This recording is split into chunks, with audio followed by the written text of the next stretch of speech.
कांद्याचं रोपाची लागवड चालू आहे. ते बघा आता वाफ वाढायचं चालू आहे. कांद्याचं रोप टाकणे चालू आहे आता. बाजारी निघाल्यानंतर कांदा लावायचे आहेत. 5 महिन्याची गरवी कांद्याची लागवड चालू करायची रोपाची. ते बघा आता राखी पौर्णिमेची लागण केली की भाद्रपद महिन्यात रोप फुटायला 15 दिवस लागतात. 15 दिवसात पाऊस 2-3 होतात. 2-3 पाऊसपर्यंत डोस कोणाला द्यायचा नाही. कांद्याला डोस टाकायचाच नाही. पुन्हा पाऊस उघडल्यानंतर डोस द्यायचा. मग पुन्हा नेमकं संक्रांतीच्या आधी कांदा निघून जातं. मार्चला कांदा दर कमी होतो. म्हणून राखी पौर्णिमेची लागण महत्त्वाची आहे. पुन्हा मग राखी पौर्णिमेच्या लागणीला दर दिलं तरच पुढचं काय लागवड होऊ शकते. पुढची लागवड नाही झाली तर मग दर नाही वाढलं तर पुढची लागवड होत नाही.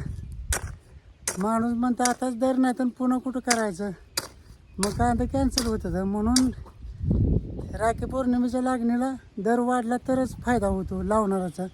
आणि महाराष्ट्रात रान 1-2 गुंठ सुद्धा कोणाच मोकळं नसतं.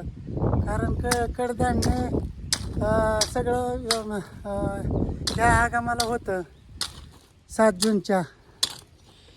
त्याच्यामुळं रानं कुणी मोकळी ठेवत नाही. ती पाणी झालेलं असतं, रानं नांगरटीची झालेली असते ती मोकळी. त्याच्यामुळं माणसाला वाटतं त्यानं मका केली की मी बी करावी. त्यानं मका केली की मी बी मका करायची. मग रान माडे ठेवू वाटत नाही ना. मग माडे रान ठेवलं की फायदा होतो. 2 पिकाचा 3 पिकाचा वचपा म्हणलं तर काढणार कांदा. हे राहते का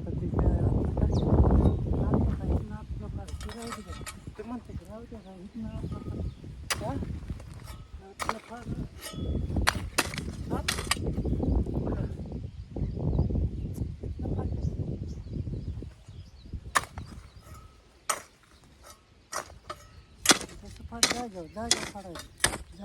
हे बघा चालू आहे.